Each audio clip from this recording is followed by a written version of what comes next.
Nas mesas de dois lajados, o passado encontra o presente em cada prato servido, trazendo à tona histórias de superação, união e afeto. Sabores que contam histórias. Uma cidade que preserva em sua gastronomia um verdadeiro legado de seus antepassados, que transformaram a simplicidade dos ingredientes em memórias inesquecíveis. Os imigrantes italianos desbravaram essas terras, enfrentaram tempos difíceis, em que cada refeição era fruto de muito esforço e trabalho. A mesa, desde então, tornou-se mais do que um lugar para se alimentar. Tornou-se um espaço sagrado onde a fartura, mesmo que simples, simbolizava a vitória sobre as adversidades. Hoje, celebramos essa herança com pratos que não apenas alimentam, mas também emocionam. Neste documentário, mergulharemos nos sabores que definem a identidade gastronômica de Dois Lajados. O churrasco, com seu aroma marcante, reflete o espírito gaúcho de comunhão e celebração. A polenta com fortaia, uma marca da cozinha italiana, nos transporta para as mesas das famílias pioneiras, onde o alimento era preparado com amor e compartilhado com orgulho. As sobremesas também têm um lugar especial nessa história. O pudim de laranja, com seu toque cítrico, nos conecta à generosidade da terra. O sagu com creme, clássico das refeições em família, é um verdadeiro símbolo de aconchego e tradição, onde cada colherada nos remete a tempos mais simples e felizes. Este documentário é um convite para descobrir os sabores que unem gerações em Dois Lajados. É uma homenagem aos que transformaram o pouco em muito, ao trabalho incansável e à criatividade de um povo que encontrou na gastronomia uma forma de honrar suas raízes e construir sua identidade.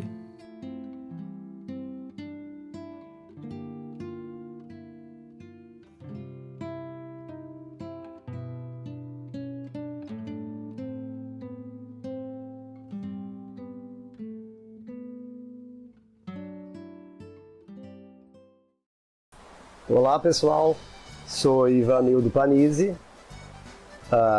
tenho 56 anos, atualmente moro em Canoas, sou natural de Dois Lajados. Minha profissão até meus 23 anos, morei na agricultura aqui em Dois Lajados, aí migrei para Canoas, tive açougue lá há 20 anos com comércio, né, açougue no mercado. Aí retornei para Dois Lajados, fiquei mais 7 anos em Dois Lajados, sendo que 2008 a 2014. Em 2014 eu retornei a Canoas, hoje represento um frigorífico e trabalho com vendas na rede alimentícia. E assim, sempre tive curiosidade na culinária, né? E quando na minha infância eu via muito a mãe fazendo comida, às vezes ajudava a fazer comida, era fazer polenta, essas coisas, que é o meu hobby favorito hoje, é fazer polenta, adoro fazer polenta.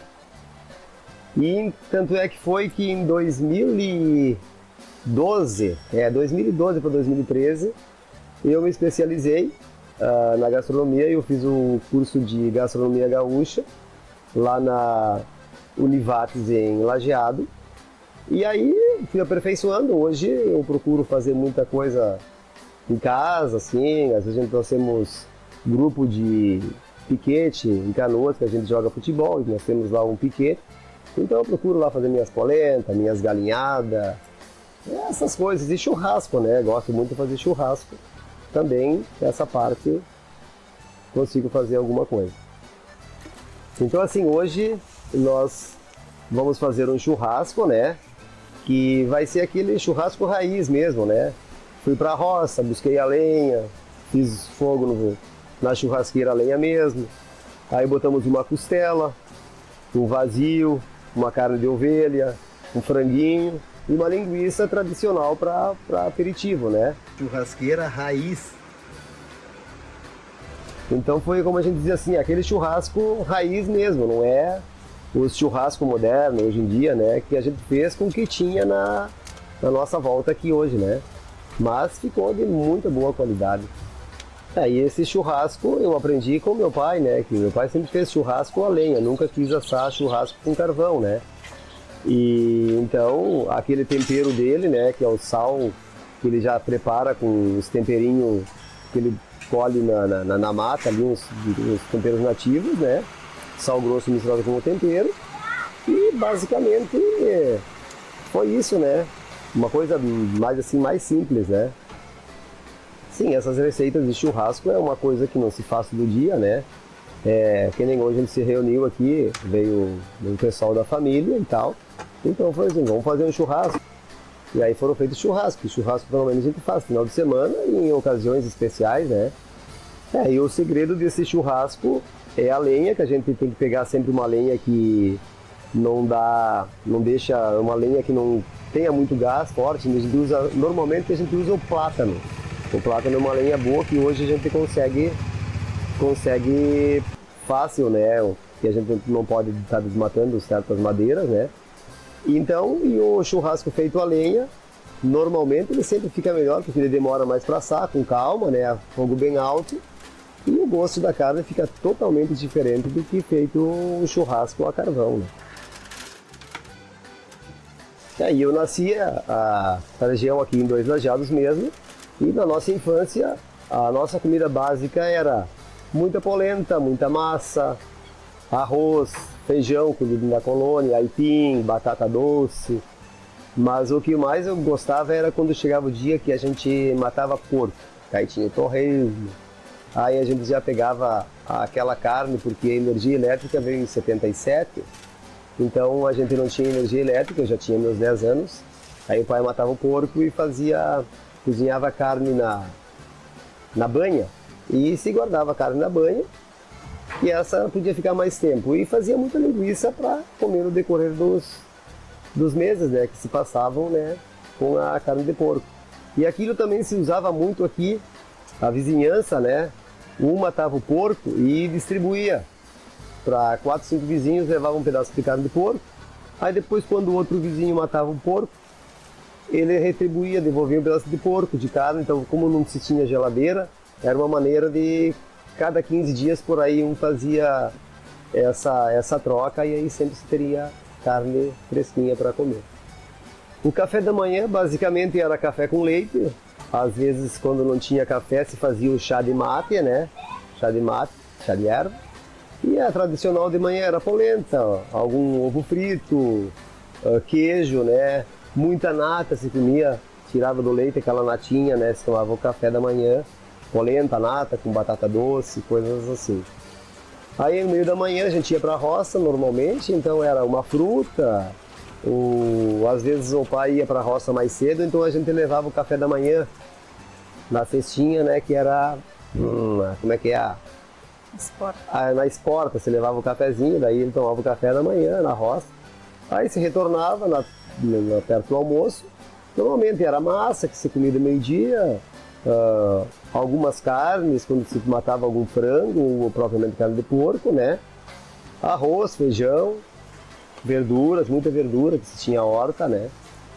E à tarde também era lanche, normalmente a gente estava na agricultura, na roça, era alguma fruta, ou algum bolo, alguma coisa, sempre se fazia esses lanches.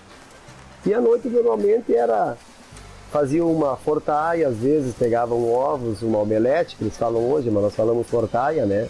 Um queijinho ralado, um ovinho batido junto, com temperinho verde, coisas assim, né? Com polenta normalmente também, né? Ou às vezes um café se fazia à noite também.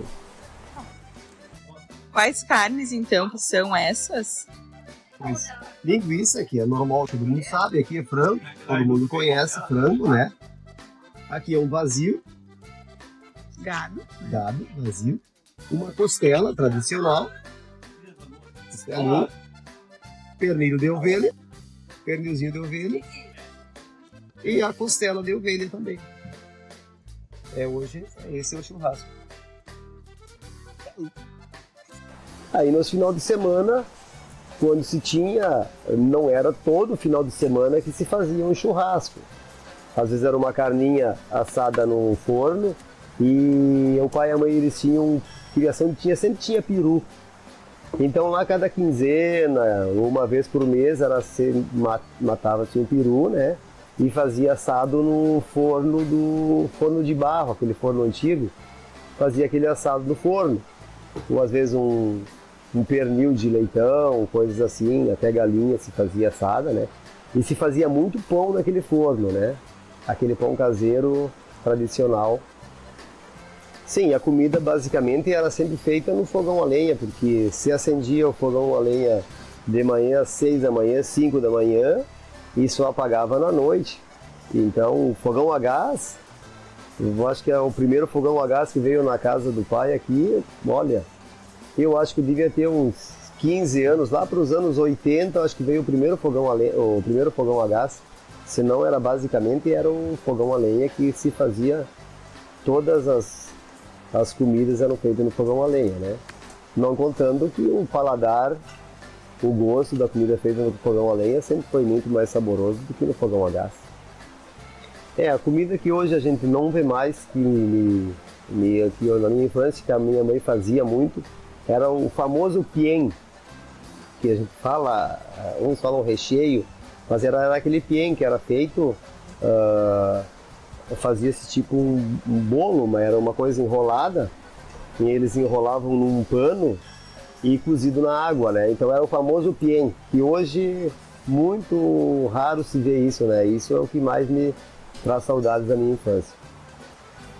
E uma coisa que eu creio que já está perdida, já não se vê mais, era aquelas carnes que era cozida no tacho, né? Na panela de ferro, no panelão, quando se matava o porco, e se guardava nas latas, né? Junto com a banha para se manter, que era uma carne muito saborosa, que hoje já, isso é só em memória mesmo, já não existe mais. Hoje, assim, a gente falando em comida, hoje está muito fácil, né? Porque hoje é açougues, é mercados, é acesso, é aviários, é muita comida que tem. Hoje em dia se tornou, para fazer comida, uma coisa muito fácil, né? Antigamente dependia N coisas e não se tinha, né? Então hoje está bem mais fácil do que aquela época. E hoje assim também, aquela coisa tradicional que se tinha muito, as comidas típicas da nossa região aqui, elas foram invadidas por pizzas, combos, que eles inventam ali umas comidas diferentes. As nossas comidas de raiz, como a gente diz antigamente, elas estão se perdendo. A mensagem que eu digo é para o pessoal jovem, sejam curiosos para aprender a fazer comida, que é muito bom, porque a gente nunca sabe o dia da manhã, né?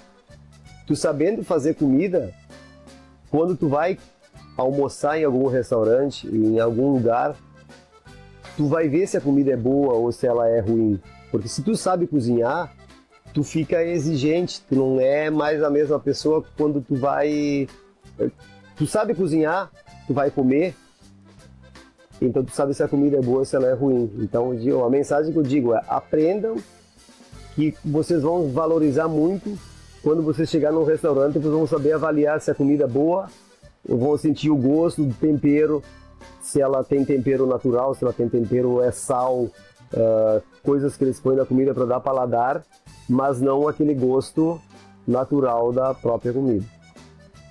E para as pessoas de fora, né, fora do estado, que não conhecem a gastronomia do estado do Rio Grande do Sul, venham para o Rio Grande do Sul. Aqui tem muita comida boa, pratos típicos em várias cidades, é só procurar. E, como eu digo, é totalmente diferente, cada estado tem uma diferença. E aqui no estado do Rio Grande do Sul, a tradição aqui é o churrasco, que é um dos melhores churrascos que em todo o Brasil não tem comparação, né? É assim, mundial, né? O churrasco gaúcho tanto é que vocês veem na Semana Farroupilha, que acontece no estado aqui todo mês de setembro, né? Ele é famoso, né? Tanto que as maiores churrascarias que existem em São Paulo são de gaúchos normalmente, né? Todos os estados do Brasil. A mensagem que eu deixo para as pessoas que vão assistir esse vídeo é que eu digo: sejam curiosos, né? Aprendam muito, né? Tudo que puder tentar aprender, aprenda. E ter humildade na vida. Eu sempre fui muito humilde e continuo humilde até hoje. E graças a Deus, com minha humildade, eu consegui tudo o que eu almejei na minha vida. Então, a palavra que eu deixo, a mensagem que eu deixo para vocês é: sejam humildes e curiosos para aprender as coisas. Obrigado. Eu sou Pierina Lourdes Pazini Panici. Tenho 85 anos. Sou agricultora, toda a vida trabalhei na agricultura. Hildo José Panisi, é 89, agricultor, sempre fui. E hoje, tu faz o quê? Hoje estou aposentado. A gente é casado, que fez 61 anos. E estamos ainda aqui vivos, e trabalhando, fazendo os afares de casa. É isso aí. Sempre trabalhei na agricultura, fazendo todos os afares de casa, lavar roupa, fazer comida, crochê, tricô, costura, um pouquinho de tudo. A minha madrasta ensinou a fazer um pouquinho de tudo, que era a melhor coisa que a mulher podia ser na vida, é aprender a fazer todos os haveres de casa. Daí eu casei com 23 anos, fui morar na casa do marido, aqui no Panici. Tinha sogra, 5, 6 cunhados e cunhadas também. Trabalhamos sempre juntos, sempre deu tudo certo. Depois foi um casando, um saindo, até que fiquemos só a família nossa. Daí eu teve 5 filhos, sempre fiz comida para todo mundo. Eu nasci 2 lajados e quando a minha mãe morreu, eu tinha 40 dias. Daí eu nem conheci minha mãe, porque não tinha nem foto, nada. Não conhecia minha mãe. Daí o meu pai, por longo tempo, ele casou com essa madrasta, que essa madrasta para nós, ela criou 8 filhos, nós irmãos, e ela foi uma mãe muito boa, porque ela queria que as pessoas, os filhos todos aprendessem direitinho, fazer as coisas certas, e ela era uma mãe verdadeira, que ela nem tinha filhos, né? Ela não tinha filhos. E ela criou nós 8. Para mim foi mãe de verdade também. Quando se pianta la bella polenta, se pianta così, semilla così.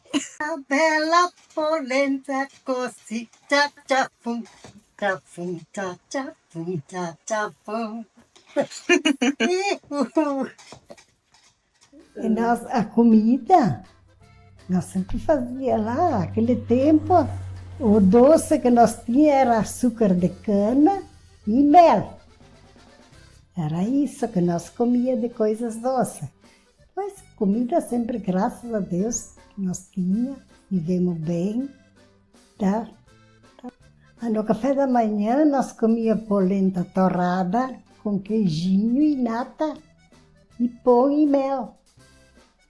E tomar um café com leite também, adoçado com açúcar de cana. No almoço também, o almoço era o arroz, a sopa, uma massa temperada com salame, queijo, assim. De noite era polenta, e de noite, enquanto fazia polenta, a minha madrasta obrigava todo mundo a estar ali antes da janta, rezar o anjo do Senhor. Que esse o anjo do Senhor era a hora da Ave Maria. Então o anjo do Senhor anunciou a Maria e ela concedeu do Espírito Santo, aí rezava a Ave Maria. E o verbo se fez carne e habitou entre nós, rezava a Ave Maria. E depois da Ave Maria, rezava 3 glórias, e o anjo da guarda, o santo anjo, era para as crianças de todo mundo, para as crianças crescer no amor de Deus. No final de semana, a gente fazia sempre uma galinha recheada, ou uma carninha no forninho, uma massa. Nós fazíamos, mas era suspiros, como é que se diz, merengue, no forno, que fazia o pão no forno. Depois do pão do forno, nós colocava os merengues para comer de sobremesa. Daí não tinha geladeira, salgava bem e botava no porrão, bem salgadinho, que nem carne de porco, assim, para conservar com sal. Uma coisa bem legal que me lembro era assim, nós tínhamos cana e nós tínhamos o engenho de esmagar a cana, fazer fazer o suco da cana e fazia açúcar, fazia melado, cachaça. Daí eu cuidava, eu era a última em casa, que na roça não trabalhava muito, eu cuidava do lambique. Daí eu ia tirar a corrente, fazia cachaça, fazia tudo isso. E nós tínhamos só cavalo naquele tempo. E não tinha aqui no moinho a cavalo, ia sempre eu de cavalo no moinho, com arroz, com o milho e com o trigo. Aí era sempre eu que ia a cavalo. E tu gostava? E gostava de andar, muito bom. Uma coisa que eu gostava muito, que a minha madrasta gostava muito de fazer, era os radites da roça, cozido e feito em milanesa, que nem. E era muito bom, com ovo, com queijo. Nós comíamos com polenta, aqueles radites cozidos, era a coisa mais boa. Agora é difícil de encontrar, não se tem. Uma comida também que eu gostava muito, que nós usávamos muito lá na nossa casa, era ervilha, sim, também, e a fava. A fava cozinhava na água e logo depois do almoço tomava o chimarrão e comia aquela fava, que diz que fazia muito bem para tireoide. Sim, para quem não conhece a fava, é que nem comer o feijão dia de hoje, né? E que me parece que mudou muito foi a comida, que era muito pura uma vez, e agora ela é bem mais artificial, comida mais misturada, digo, não é mais pura que nenhuma vez. Hoje, então, vou fazer uma polenta, vou fazer uma fortaia, como fazia antigamente. Daí, vamos comer uma comida pura, que nem antigamente. Precisa farinha, sal e água. Farinha de quê? Farinha de milho. Tem que ter, claro, a caldeira, a mescla, a farinha, tudo isso, e o sal, só, não precisa mais outra coisa. E o fogo, né? Que me ensinou a fazer a polenta foi a minha madrasta. É uma comida italiana, eu acho que é italiana. E a fortalha? E a fortaia também. Mas mais assim, no inverno que vai mais essa comida, né? Não toda semana, mas cada pouquinho fazer. Mas é uma comida que faz sucesso. Sim. Comida que todos gostam. O pessoal gosta de polenta, gosta muito. E a polenta é É uma comida que sustenta a pessoa e faz muito bem. E a frutaia? A fortaia também. Isso.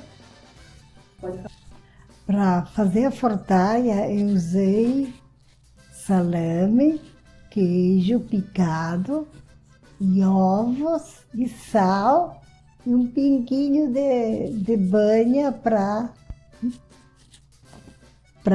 frigideira não grudar. E tempero verde também, salsinha, cebolinha e um alhozinho. Para os jovens de agora, eu digo assim que é muito bom eles aprenderem a fazer, que é uma comida muito saudável. Escapou. Para eles manterem vivas. Para eles manter esse costume, né? Essa comida antiga. Daí eu convido as pessoas de outras cidades, de outro lugar para conhecer, para vir no Rio Grande do Sul aqui conhecer essas comidas diferentes, para ver se eles gostam, né? Para manter também, né? Obrigada pela filmagem, por tudo que vieram aqui. Beijo, amo todos vocês.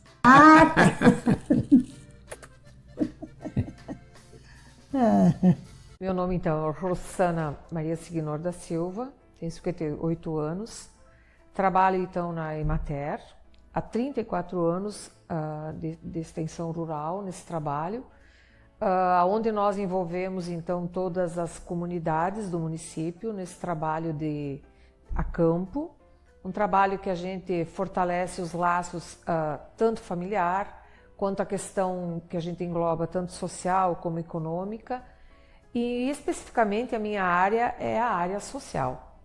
E nessa área social, então, nós temos uma missão linda a se fazer junto às famílias, que é um trabalho onde o nosso foco maior é a sustentabilidade, aonde a família tem que produzir para se sustentar, tentando o máximo evitar os produtos comercializados, mesmo sabendo que hoje as famílias de alguma forma facilitou a aquisição desses produtos e esqueceram de observar que com essa aquisição perdeu na qualidade da alimentação.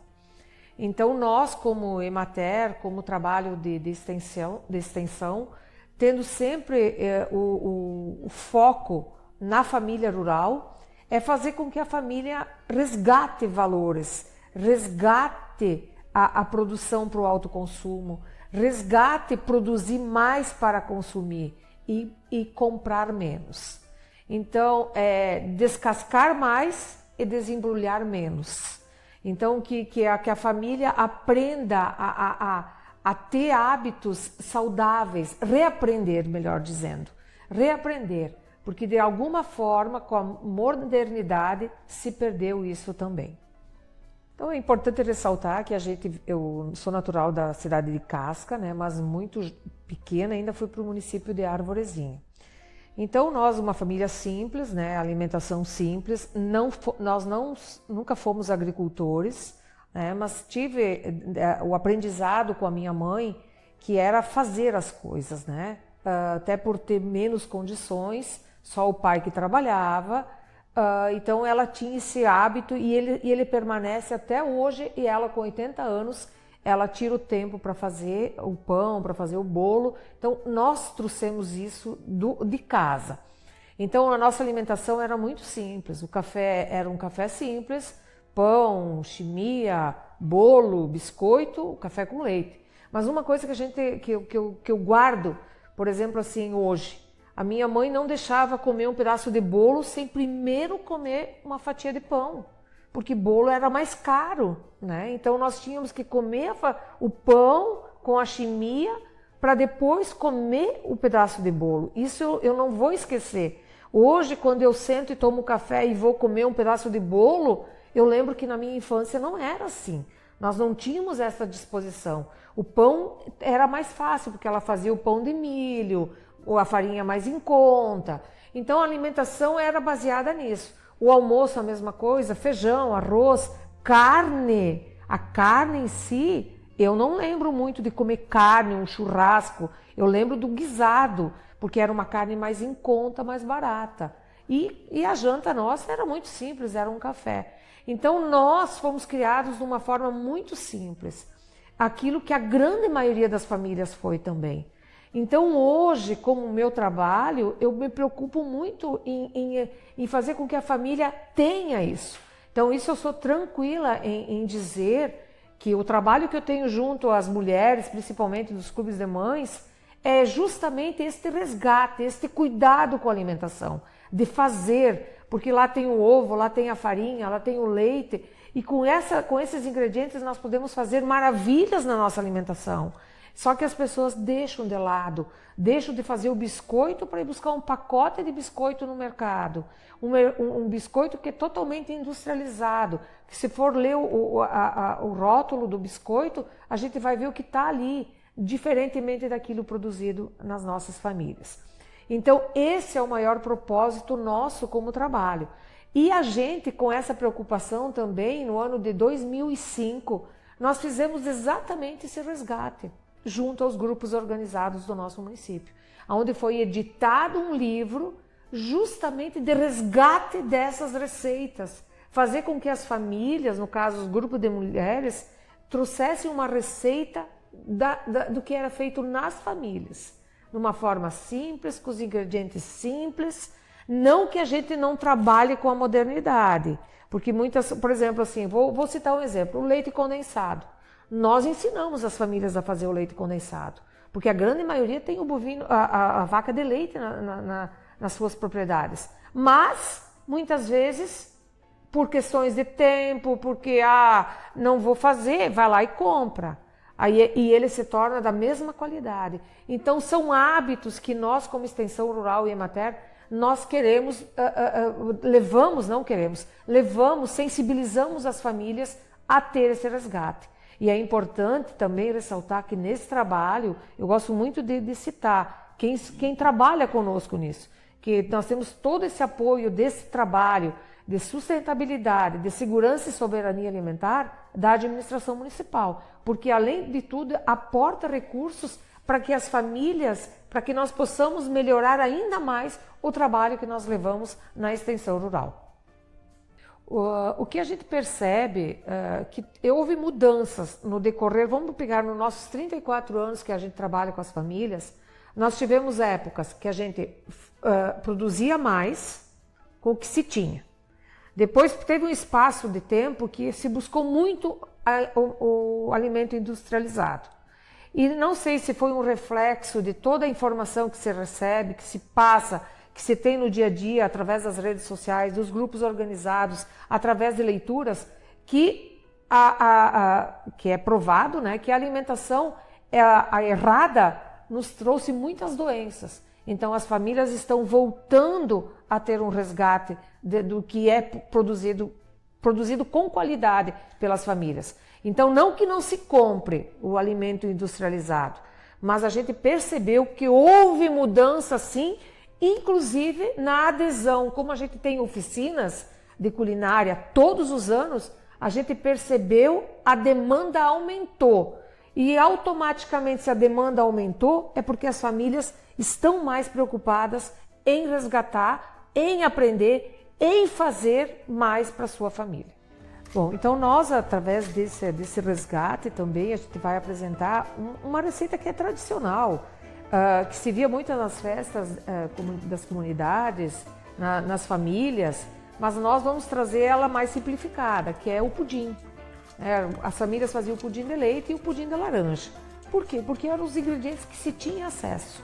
Então a receita que nós vamos trazer para a demonstração é justamente uma receita que era usada pelas nossas famílias, que é o pudim de laranja, que são ingredientes simples, acessível a todos, que é ovos, o suco, o açúcar, a farinha de trigo e o amido de milho, que a gente conhece na maioria por maisena, né? A gente já dá a marca para esse ingrediente.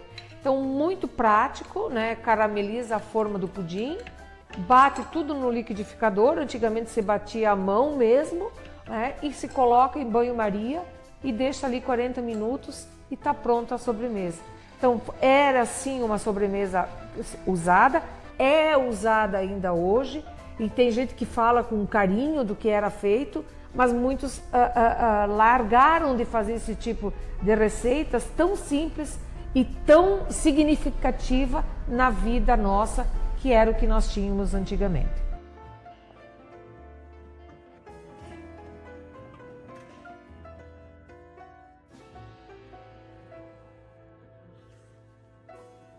Me chamo Sônia Regina Piuco, eu tenho 68 anos, sou professora aposentada, nasci em Dois Lajeados e até hoje nunca saí desse lugar. Bom, para complementar as receitas da Rossana no resgate da culinária, como ela colocou a receita do pudim, eu vou colocar o acompanhante do pudim, que é o tradicional sagu. O sagu tem a sua origem, ele é praticamente gaúcho, mas já se expandiu a nível nacional e internacional também.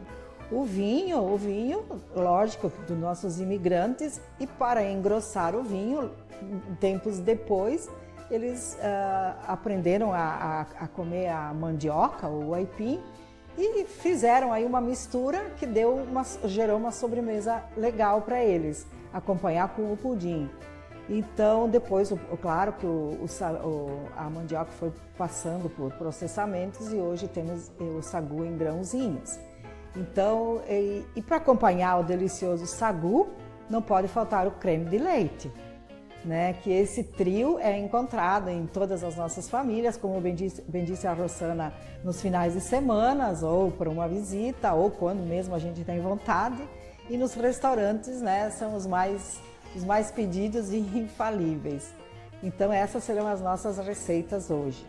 E na receita do sagu, então eu vou colocar vinho, uma água, cravo, canela, grãozinhos de sagu, açúcar e só. E no creme de leite, então nós teremos leite, nós teremos um ovo, açúcar, uma essência para dar um sabor de baunilha e só isso. E logo mais a gente vai apresentar para vocês então essas delícias. Bom, a nossa alimentação na nossa família, quando infância, visto que a gente era uma família grande também, não éramos também agricultores, mas a gente criava assim a galinha, tinha a vaca, tinha o seu leite, a mãe, claro que fazia tudo em casa, né? Porque também na nossa época não tinha armazéns, né? Então a gente tinha que ir para uma cidade mais distante, comprar, estocar e fazer o seu próprio alimento. Então foi uma alimentação saudável, sempre foi. Como disse a Rossana também, a carne era estritamente reservada ao domingo e nem sempre a carne era bovina, era o frango, né? Era o frango e a massa. E assim a gente foi criado numa alimentação não industrializada. Claro que veio depois a época do mercado, né? Do tirar do pacote, mas hoje eu sou mais bem regrada, eu faço toda a minha comida, claro, o mais natural possível, né? Então a gente foi se acostumando assim, uma comida boa e sempre carregada de lembranças, né? Sempre aprendendo com a mãe, porque a gente viveu a vida toda com eles, né? Então tudo que eu aprendi com eles e agradeço muito por ter tido esse legado de saber fazer o meu próprio alimento. Essas sobremesas que a gente vai fazer hoje, tanto o pudim, o sagu e o creme de leite, sempre aprendi com a minha mãe. E hoje, claro que o sagu está mais modernizado, né? Hoje ele vem em grãozinho mais fininho, a gente põe de molho para acelerar, né? O processo do cozimento, mas sempre traz o sabor e a lembrança da infância e da família.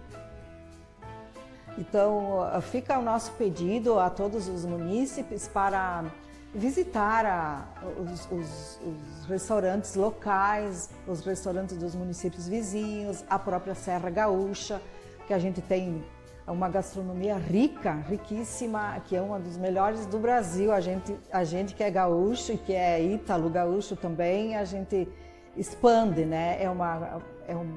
Uma beleza natural e gastronômica inigualável. Participe e visite a Serra Gaúcha com tudo que há de belo nela. Uhum. Tá, então vamos para o sagu. Então nós vamos precisar meio litro de vinho Tinto, doce, tinto, seco, seco. meio litro de água para ser aquecido depois que ele ferver e queimado o álcool. Aí nós vamos colocar o sagu, que tem 200 gramas de sagu.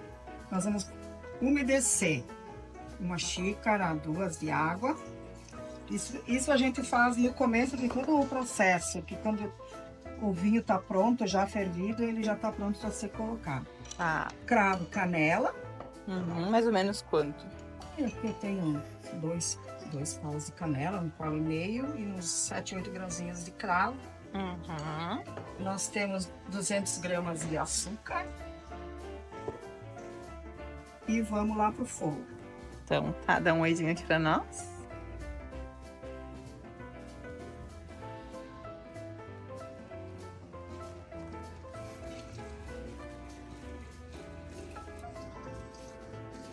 Qual que é o... Agora, quando ele iniciar a fervura, começar umas espuminhas, eu risco um palito de fósforo.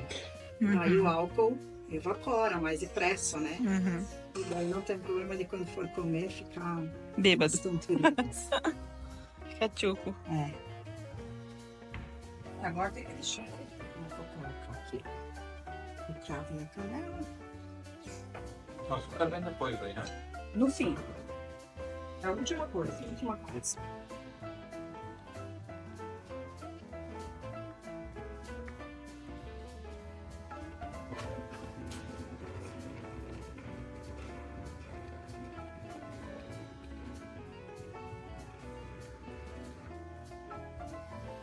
Agora então vai 1 litro de vinho, meio de água.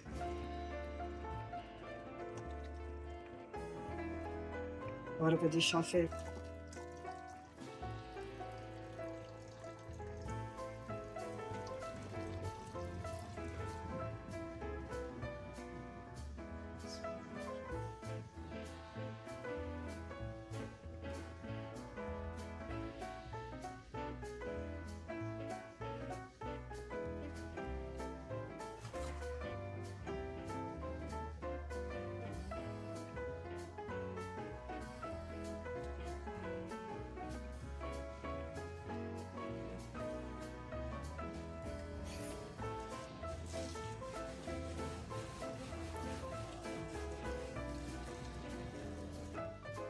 Tu deixa a bolinha ficar transparente. Quase transparente. Ah, o que define é a cor da bolinha. É, a cor da bolinha. Daí, quando a bolinha tá quase transparente, coloca o açúcar, deixa dissolver e desliga. E come. Quente ou frio? Ah, quente ou frio. É muito questão de gosto. De né? gosto. Né? Hum. Mais pra quente, não quente recém assim, saída, né? Mas deixa esfriar um pouquinho, aí que Morninho. morno. Aqui já tá bem. Isso já tá bem cozida as bolinhas, uma que outra, ainda branca, mas agora ela vai se passar. Então eu vou colocar O açúcar. o açúcar, são 2 xícaras. 2 xícaras? A 200 gramas. Ah, tá. 200 gramas de açúcar.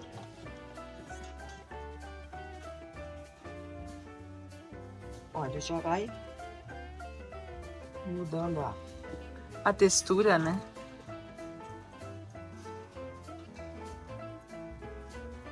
isso.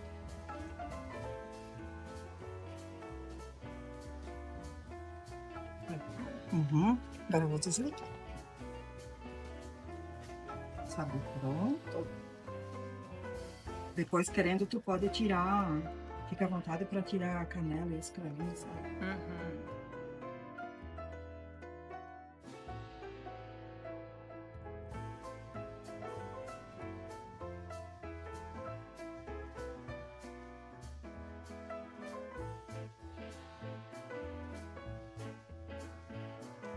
pronto nosso sagu.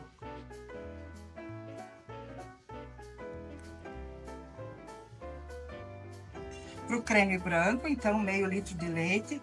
Coloquei um pedacinho de manteiga para que não haja empelotamento na hora que ele vai se juntar com o amido.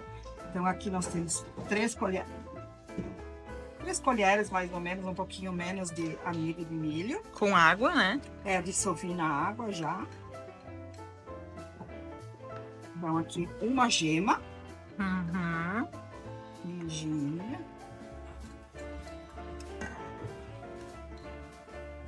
Uma gema. E uma xícara de açúcar. E a velha história, onde vai o ovo, vai a baunilha, né? Tanto no bolo como em creme, vai o ovo, vai a baunilha. Uma tampinha. Uma tampinha. Então, dá uma mexida.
Ó, já tá quase, ó.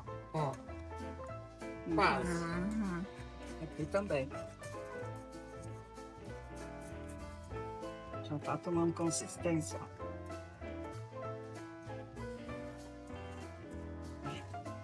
E deu quando levantou fervura? Deu isso. Então o segredo é quando ele não. Ele não. Agora deu, né? Agora deu. Tu levantou Deu porque levantou fervura dos ladinhos assim. E daí depois